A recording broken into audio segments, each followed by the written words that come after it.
Mon collègue Guy Marius Sagna, honorable Guy Marius Sagna, moo ko déposé ak honorable Mame Diarra Bèye ak honorable Alphonse Mané Sambou ak proposition de loi portant modification de l'article 37 de la Constitution nga xam ne suñu collègue honorable Amadou Ba moo ko déposé su weesoo projet de loi yeeg proposition de loi yi am na ay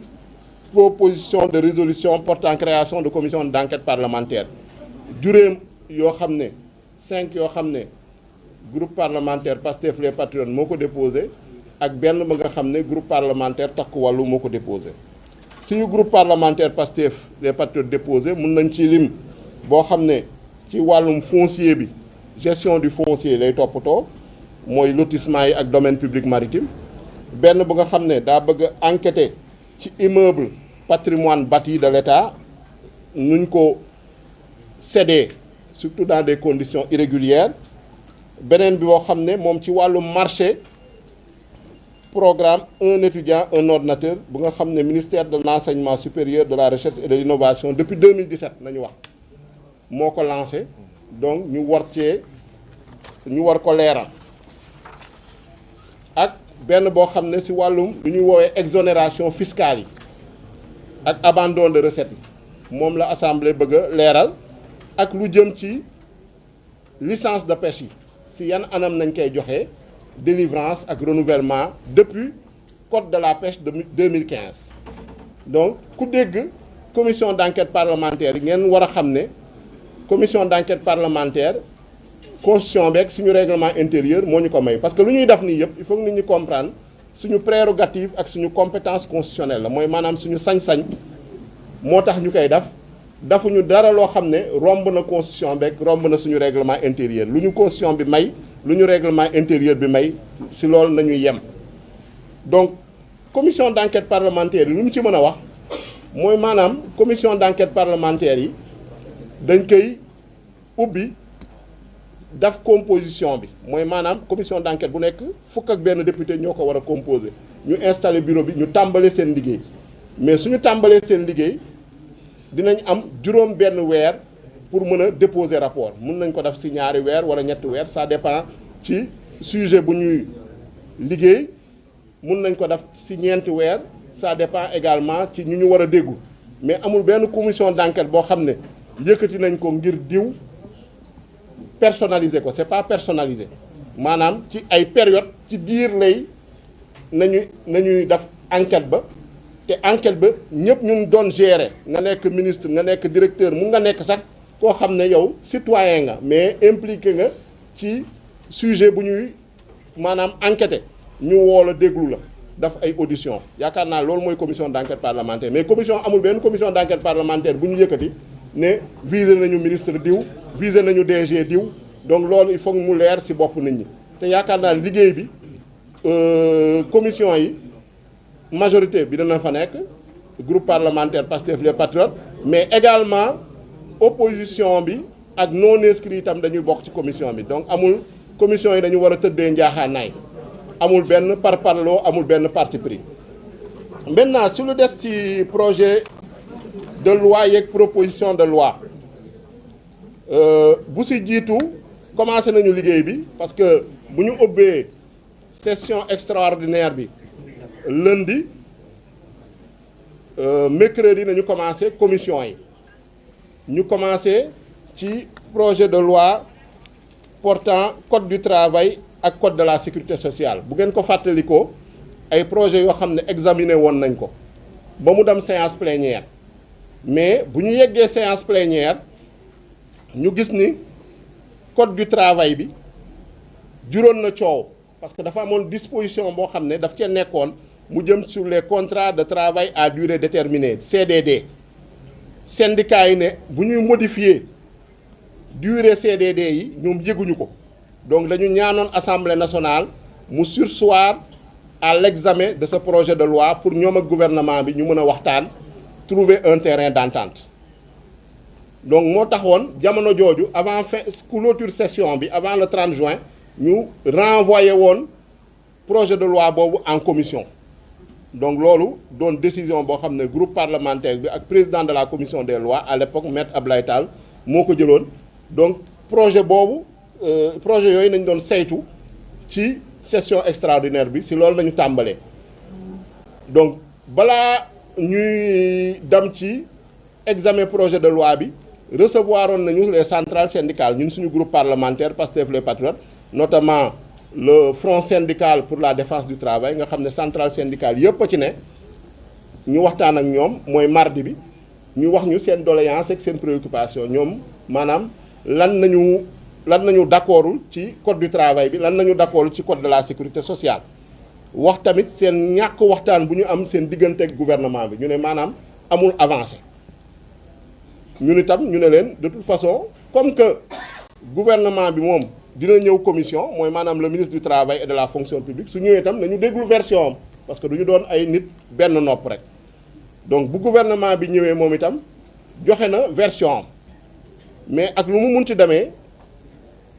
biir commission député yi en tout cas ñaan nañu gouvernement bi ñu delluwaat ci disposition bu nga xam ne mu ci CDD bi bu nga xam ne moo nekk ci code de 1997 bi actuellement mooy nga xam ne mooy le code en vigueur muy maanaam CDD warul dépasser 2 ans te benn yoon rek nañ ko mun a renouveler su fekkaat dafa war a amaat beneen renouvellement CDI lay nekk parce que loolu la syndicat yi ak syndicat de travailleurs yi doon laaj gouvernement bi nag nee na lu tax ñu yokkoon durée CDD yi mayaat beneen renouvellement mooy favoriser investissement yi ak jéem a jàppale également les employeurs ñu ne loolu yaakaar naa ni disposition actuelle bi maanaam kenn remettre ko en cause donc su fekkee dañuy bëgg tamit favoriser l'emploi on ne peut pas être plus royaliste que les rois mooy maanaam dañu def loo xam ne travailleurs yi moom nañu bëgg moo tax am suñu benn collègue boo xam ne député bu déposé amendement boobu ñu adopté ko maanaam delloo waat article 100 bi fu mu nekkoon modifié waat CDD bi durée maximale 2 ans renouvelable une seule fois ñu soog a adopté le code du travail et le code de la sécurité sociale en commission te jàpp am nañu yaakaar ni suñu ñëwee en séance plénière tamit noonu lay demee su fekkee ni gouvernement bi changé wul position ci diggante bi donc loolu jaroon na leeral beneen projet de loi ba nga xam ne tamit saytu nañ ko moo jëm ci sécurité numérique boobu tam saytu nañ ko en commission muy maanaam projet de loi boo xam ne day jéem a teg ay motuwaay pour xeex lépp luy cyber attaques yi ak cybercriminalité boobu tamit am nañ saytu nañ ko en commission jox nañ suñu xalaat gouvernement bi gis nañ ci ay yenn insuffisance yi wax nañu gouvernement bi mu jël ci ay motuwaay daf ci ay amendement donc balaa ñu kaa adopté également donc bu weesoo loolu ñu ñëw ci proposition de loi yi comme ni ñu leen ko waxee ñaar la benn bi moo jëm ci modification de l'article 37 de la constitution beneen bi moo jëm ci proposition de loi relative au régime juridique des crédits spéciaux muy les fonds spéciaux donc bu si jiitu ci moom lay wax après ma may sama collègue Guy Marius Sagna mu wax ci crédits spéciaux yi puisque moom mooy auteur bi ci article 37 modification article 37 de la constitution bu ngeen di fàttaliku dafa nekkoon ci ñun proposition de loi portant révision constitutionnelle bu ñu déposé woon examiné ko assemblée nationale ba adopté ko gouvernement bi exécutif bi ou du moins président de la république saisiroon conseil constitutionnel à l'époque parce que nee na dafa laajoon vote bloqué maanaam dafa d'accordul woon ci yenn dispositions yu bëri yi mu laajoon vote bloqué assemblée nationale nangu ko woon conseil constitutionnel ne procédure bi jaarul woon yoon moo tax conseil constitutionnel dakkaloon proposition de révision constitutionnelle ba nga xam ne jëloon nañ ko te proposition de révision constitutionnelle boobu lu tax ñu jëloon ko ñëpp fàttaliku ay engagement la woon yu nga xam ne daf nañ fi ay dialogue assise nationale jaar na fi commission nationale de réforme des institutions jaar na fi dialogue national sur la justice en 2024 daf nañ ko fi dialogue national sur le système politique en 2025 daf nañ ko fi donc daf nañ fi ay dialogue yu dul jeex ñu jàpp ni nag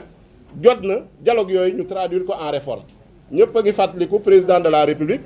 nee woon na réforme yooyu dina ko indi assemblée nationale avant la fin du mois de mars mois de mars jàll avril jàll kenn déggu ci dara donc moo tax assemblée nationale ñun député groupe parlementaire yi jël suñu responsabilité jël suñu initiative déposer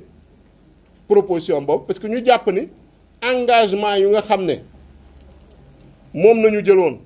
depuis ñu démarré en politique muy 2014 moom nañu jëloon en 2019 moom nañu jëloon en 2024 ba sénégalais yi wóoruñu tey ñu am une majorité parlementaire engagement yooyu il faut ñu traduire ko en réforme concrète mënuñu nekk ci ay dialogue yu dul jeex parce que sénégalais yi faluñ ñu